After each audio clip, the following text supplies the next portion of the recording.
আসসালামু আলাইকুম। আজকে যে গরুগুলোকে দেখাবো, এখানে শুধু একটা গরু আমার কেনা, আর একটা গরু থেকে আমার সবটি গরু আসা। এখন আমার মোটামুটি একটা গরু আছে, শুধু একটা গরু থেকেই।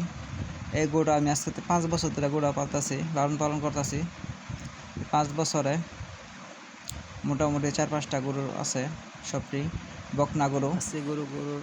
আসলে গরু শুধু বকনা গরুই খাবার বেশি দেওয়া যায় না, বেহান দেয়, ষাঁড় গরু দেয় না।